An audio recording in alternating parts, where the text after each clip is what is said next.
은혜의 자리에 오신 여러분들을 주의 이름으로 환영하고 축복합니다. 지난 한 주 동안 어떻게 사셨습니까? 진짜 요긴한 사람으로 사셨습니까? 진짜 하나님이 기뻐하시는 그런 우아한 믿음지기로 사셨습니까?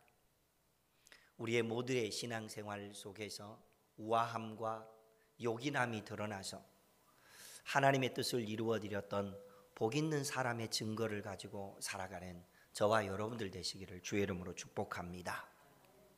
만약 한 주간 동안 영적인 세계업주를 마음에 정하고 그 사람을 위해서 간절히 기도했었는데 그 사람이 왠지 누가 나를 위해서 기도해 준 것 같다는 마음이 들어서 곰곰이 생각해 보았더니 하나님의 교회 장로님 중에 누군가가 나를 위해서, 하나님의 교회 권사님, 안수 집사님 혹은 교회 집사님 중에서 누가 나를 위해서 기도하고 있다라고 하는 것을 알게 되면 그는 우리 기도하는 우리를 보고 뭐라고 말할 것 같습니까?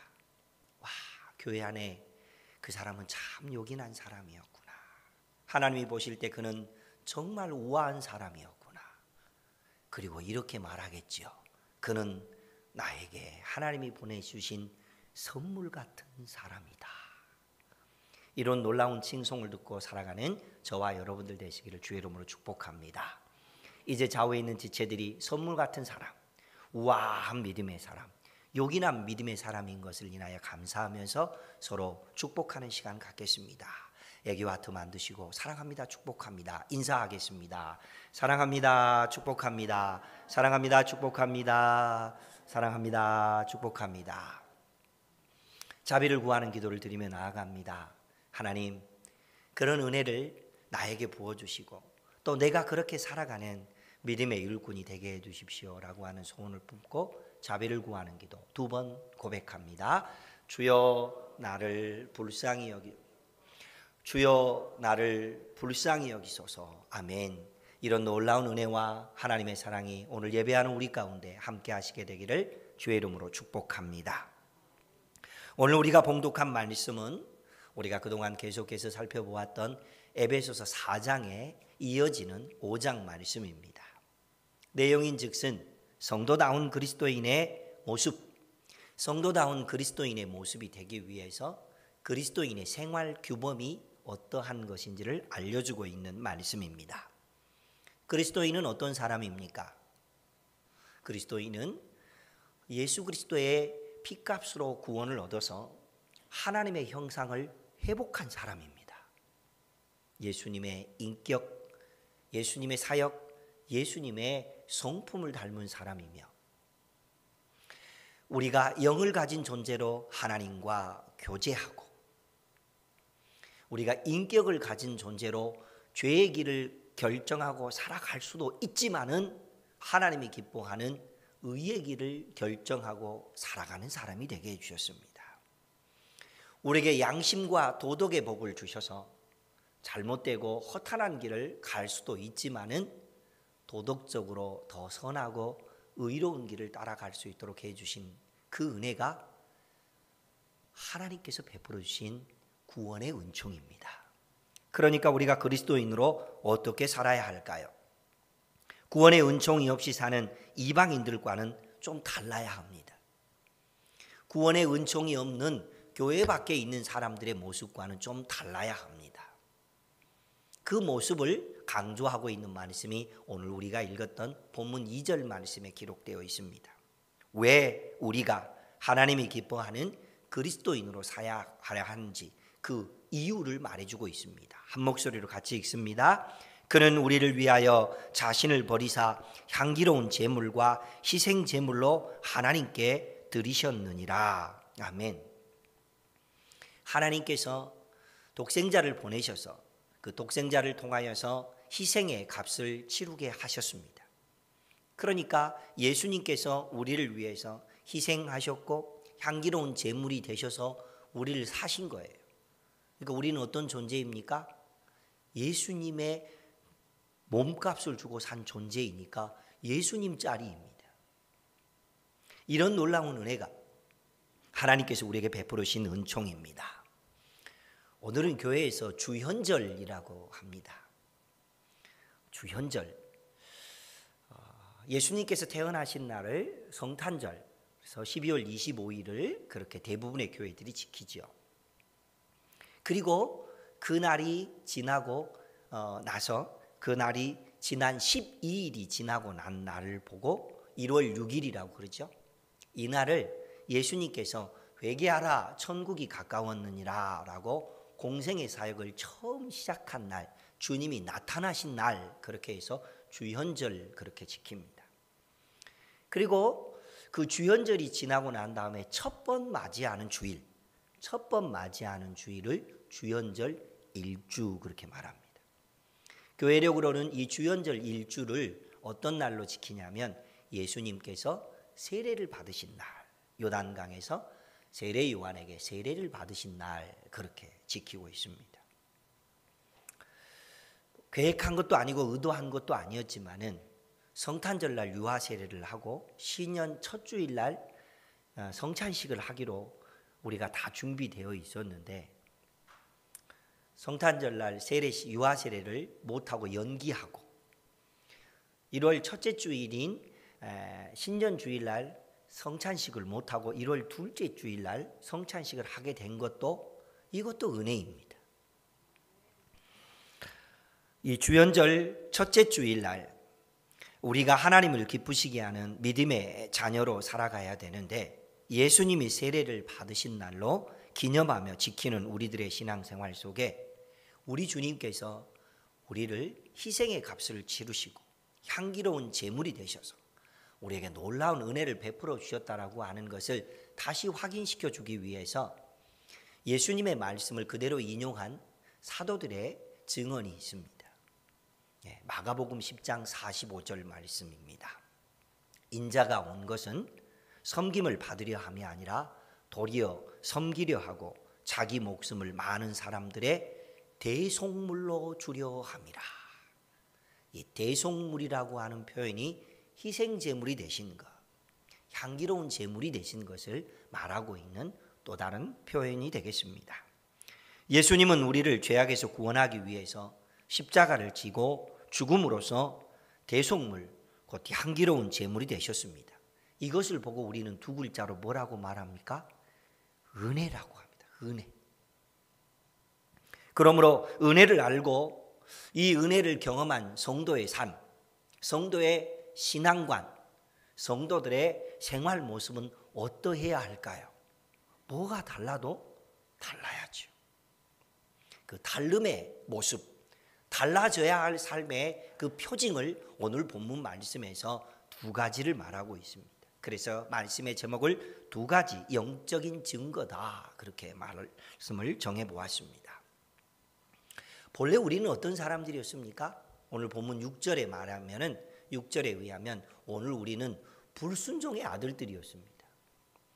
하나님의 뜻과 전혀 상관이 없이 살아가는 불순종의 아들이었던 우리에게 주님의 은혜와 전혀 상관이 없이 살았던 불순종의 자녀들이었던 우리들에게 하나님께서 주님의 은혜를 통하여 구원하셨고 성도가 되는 기쁨의 은혜를 베풀어 주셨습니다.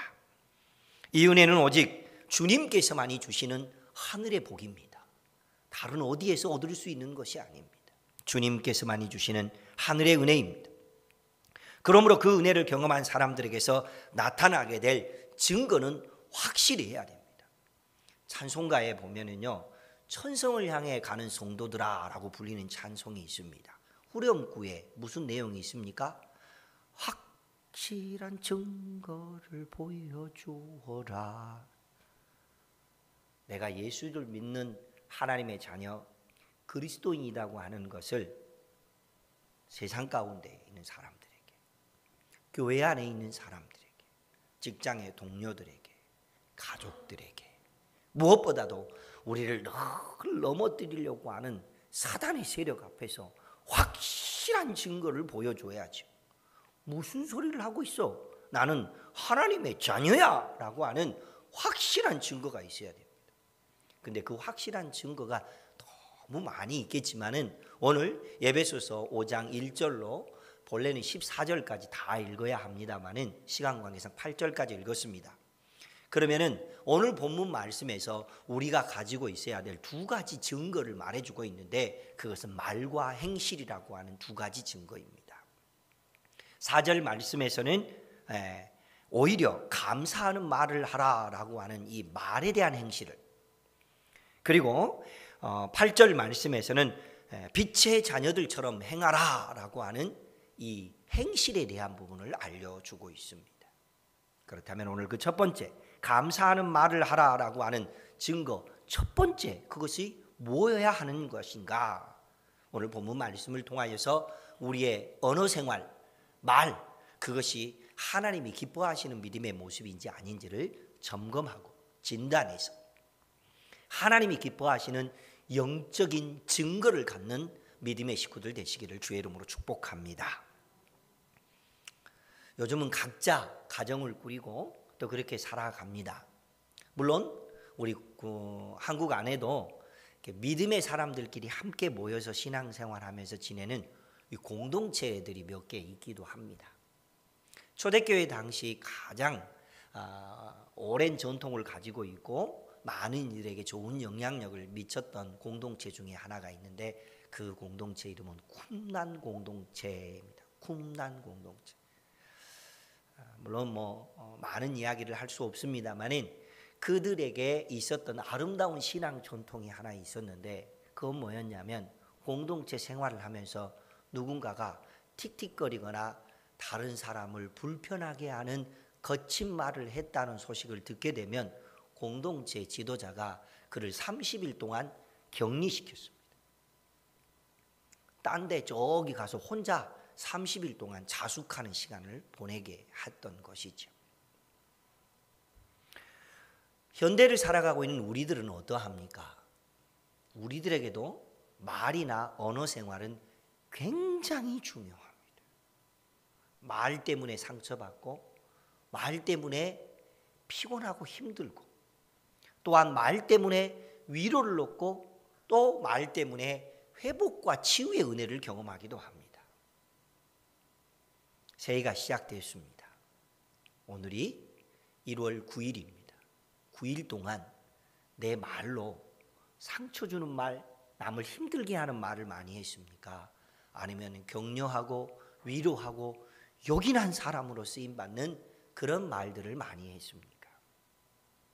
오늘 본문 말씀에서 바울 사도는 감사하는 말과 반대되는 말을 몇 가지 사용하고 있었습니다. 감사하는 말과 반대되는 말로는 음행, 온갖 더러운 것, 탐욕 이렇게 말하고 있네요. 여기에서 음행, 온갖 더러운 것, 탐욕 이 세 가지 감사하는 말과 반대되는 말은 모두 다 우상 숭배와 관련되어 있는 말들입니다. 또한 한편으로 바울은 감사에 대비되어지는 말들을 사용하고 있는데 감사와 반대되는 부정적인 표현들이 있습니다. 그 부정적인 표현은 누추함, 어리석은 말, 희롱하는 말 그렇게 기록하고 있네요. 여기서 말하는 누추함이라고 하는 말은 부끄러운 음담패설을 말하는 것입니다. 그리고 어리석은 말이라 하는 것은 유익하지 못하고 수다스러우며 짓거리는 것 그렇게 성경은 표현하고 있습니다. 희롱하는 말은 업신여기고 조롱하면서 덕스럽지 못한 말입니다. 여러분 어떠세요? 감사하는 말과 대비되는 말이나 반대되는 말들을 제가 설명도 안 하고 몇 가지만 얘기했는데 기분이 어떠세요? 주일 아침에 좀 꿀꿀하잖아요. 이런 말을 듣기만 해도 꿀꿀합니다. 그런데 누가 하는 그런 말이 내 귀에 들렸다고 생각해 보시기 바랍니다. 또 그냥 지나가는 말도 아니고 나를 향해서 누가 그런 말을 했다고 생각해 보시기 바랍니다. 기분이 어떨까요? 굉장히 꿀꿀하겠죠. 그러므로 오늘 우리는 이러한 반대되고 거칠고 남을 힘들게 하는 이런 말이 아니라 은혜를 경험한 사람들이 가지고 있어야 될 증거는 바로 감사하는 말이어야 한다라고 말씀을 나누고 싶습니다. 죄에 속한 부정적인 말, 다른 사람을 힘들게 하는 부정적인 말, 우상 숭배를 하는 것과 같은 그런 안 좋은 말, 그런 것이 아니라 감사하는 말을 좀 합시다. 지난 주 중에도 예수님을 닮은 삶이라고 하는 제목을 가지고 새벽 기도를 일주간 했습니다. 그 중에 예수님의 감사라고 하는 내용을 다룰 때에도 예수님은 미리 감사하셨고, 그럼에도 불구하고 감사하셨고, 절망 중에서도 감사하셨다고 합니다. 우리는 미리 감사합니까? 감사한 일이 있어야 감사하죠. 우리는 그럼에도 불구하고 감사합니까? 택도 없는 소리죠. 우리는 절망 중에 감사합니까? 입이 대빨은 나와야죠. 그러니까 우리가 예수님을 닮은 신앙생활을 하기 위해서 날마다 힘쓰고 도전하지 않으면 예수님의 은혜와 사랑에서는 정말로 멀어질 수밖에 없습니다. 하루를 살면서 감사해야 되지만은 범사에 감사해야 하지만, 그럼에도 우리가 꼭 해야 할 것은 하루의 감사 조건 한 가지만이라도 찾고 감사하십시다. 일일 일감사라도 합시다. 그래서 그 감사를 할 수만 있으면 메모해서 적어놓고 놔두십시오. 누가 나를 위해서 기도해 줬다고 하는 그 소식을 들으니 그 사람을 보내주신 하나님 너무 감사합니다. 그는 나에게 선물 같은 사람입니다. 이런 감사들이 우리에게 차고 넘치게 되기를 주의 이름으로 축복합니다. 첫 번째, 우리가 하나님 앞에 보여야 될 확실한 증거는 감사에 대한, 감사하는 말에 대한 증거였습니다.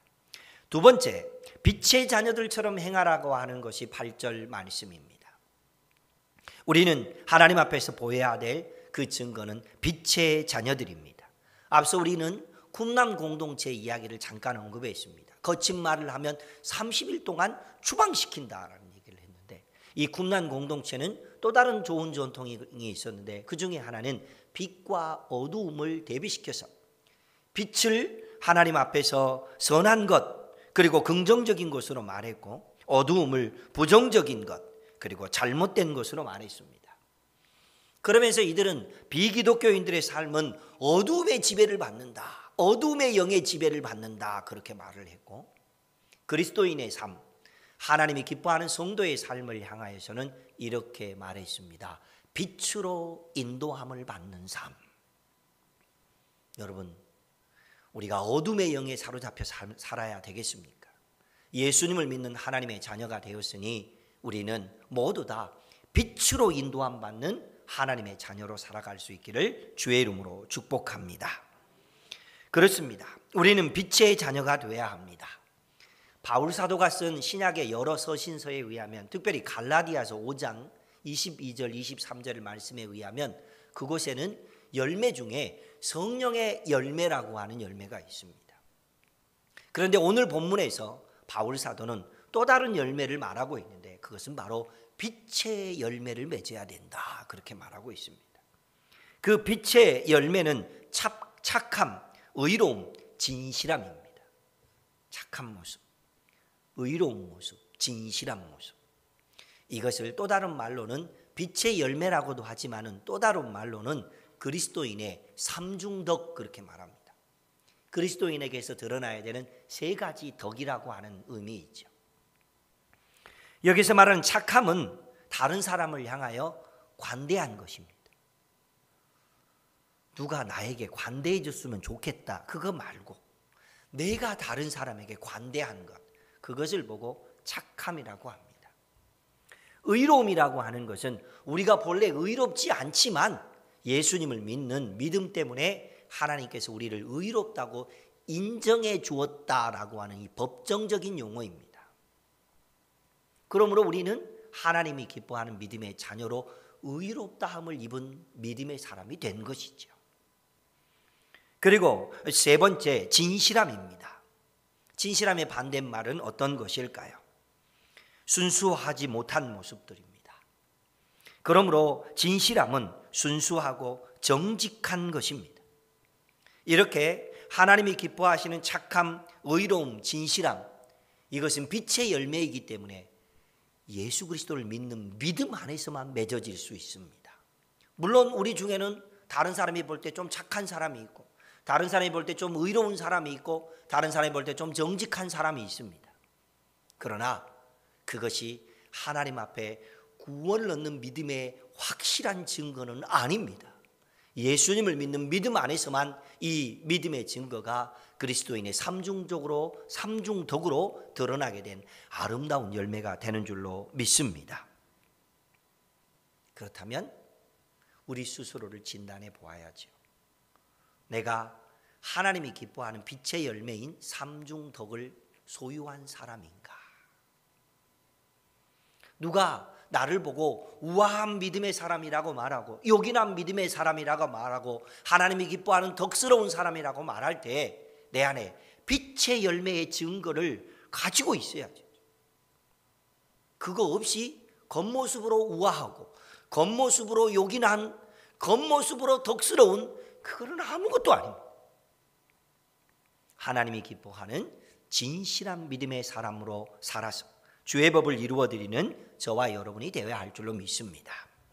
그래서 오늘 본문 11절에서는 적극적인 빛의 자녀의 삶을 살아야 된다 이렇게 말하고 있습니다. 11절 말씀 우리 다시 한 목소리로 우리 다 같이 한번 읽어보겠습니다. 11절 말씀 한 목소리로 읽습니다. 너희는 열매 없는 어두움의 일에 참여하지 말고 도리어 책망하라. 무슨 뜻입니까? 우리가 모두 다 예수님을 믿는 믿음 안에서 자기 스스로가 빛의 열매, 은혜의 열매가 있는 사람으로 살아야 된다.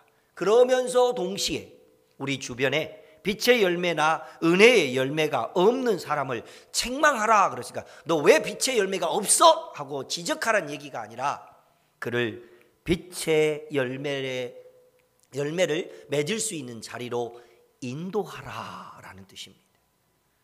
그를 빛의 열매가 있는 곳으로, 그를 하나님이 기뻐하시는 은혜의 열매가 있는 모습으로 데리고 오는 것을 보고 책망하라라고 하는 표현을 쓰고 있습니다. 그리스도인은 자신이 주 안에서 삼중덕을 쌓는 믿음의 사람이 되어야 하는 것은 물론이거니와 자신의 삶을 통하여서 다른 사람을 빛의 자리로, 은혜의 자리로, 하나님이 기뻐하는 열매를 맺는 자리로, 그도 나처럼 삼중덕을 가진 하나님의 사람이 될 수 있도록 이끌어주고 인도하는 역할을 해야 되는 것이 그리스도인의 적극적인 삶의 모습이 되는 줄로 믿습니다. 사랑하는 성도 여러분, 오늘 우리가 이 설교를 듣고 난 다음에 이제 하나님 앞에 응답 찬송으로 부를 찬송은 259장입니다. 예수 십자가에 흘린 피로써 그대는 씻기어 있는가?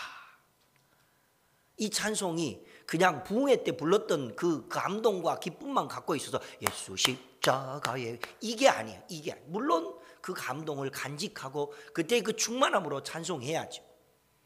그러나 그 가사 속에 영적인 질문 앞에 예수 십자가에 흘린 피로써 그대는 씻기어 있는가? 라고 하는 것이 하나님의 영적인 질문으로 우리 가운데 울림으로 들려올 때 우리 뭐라고 응답해야 됩니까? 아멘 아멘 아멘 하고 응답해야 합니다. 네 주님, 나는 예수 십자가에 흘린 피로써 내가 죄 씻음을 받아 하나님의 자녀가 된 예수님짜리 인생입니다. 내 입술에서 감사의 말이 나오고 내 행실 속에서 빛의 열매가 드러나는 이런 증거를 갖는 하나님의 사람들입니다. 이것이 나의 확실한 증거입니다. 이렇게 믿음으로 살아가는 하나님의 백성들 되시기를 주의 이름으로 축복합니다. 이런 믿음의 사람이 하나님 앞에 고백하는 말은 이 모든 일들은 하나님의 은혜였습니다. 그렇게 말하는 거죠. 그래서 우리가 교회에 다니면서 그렇게 감동적으로 들었던 찬송가의 내용처럼 Amazing Grace, 놀라운 하나님의 은혜였습니다 라고 고백하며 살아가는 저와 여러분들 되시기를 주의 이름으로 축복합니다. 지난 한 주간 우리는 누군가에게 요긴한 사람, 우아한 믿음지기로 살아가는 것을 도전했다면 이번 한 주간 우리는 부정적인 말 대신 감사하는 말을 하고 우리의 행실 속에서 어둠에 거하는 행실이 아니라 삼중덕을 쌓아서 빛의 열매를 맺어주는 그런 아름다운 믿음으로 살아가기를 주의 이름으로 축복합니다. 우리가 이렇게 하나님이 기뻐하신 믿음의 모습으로 살아가려고 힘쓰고 노력할 때에 바울 사도는 에베소 교회에 쓴 편지에서 이렇게 도전했습니다. 10절 말씀 다 같이 한 목소리로 읽습니다. 주를 기쁘시게 할 것이 무엇인가 시험하여 보아라.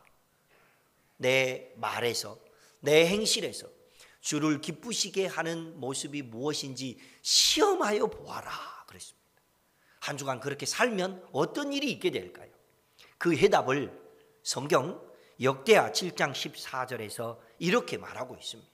우리가 그렇게 하나님의 뜻을 이루어드리는 말과 행실로서 하나님이 기뻐하는 믿음의 증거를 가지고 살아가면 이런 놀라운 은혜를 베풀어 준다고 약속하고 계십니다. 하나님의 말씀을 한 목소리로 읽습니다. 시작. 내 이름으로 일컫는 내 백성이 그들의 악한 길에서 떠나 스스로 낮추고 기도하여 내 얼굴을 찾으면 내가 하늘에서 듣고 그들의 죄를 사하고 그들의 땅을 고칠지라. 할렐루야. 우리의 입술에서 하나님이 기뻐하는 감사하는 말이 많이 나오면, 우리의 행실에서 주님이 기뻐하는 삼중덕을 쌓아 빛의 열매를 거두어들이며 살면 하나님께서는 우리를 통하여서 놀라운 일을 행하시는데, 우리가 악한 길에서 떠나서 하나님이 기뻐하는 믿음의 삶으로 살아가면 우리의 죄를 사하실 뿐만 아니라 우리가 살아가는 이 땅도 고쳐주신다고 약속하고 계십니다. 우리의 믿음을 통하여 이 하나님의 놀라운 사랑을 경험하며 살아가는 믿음의 사람들 되시기를 주의 이름으로 축복합니다.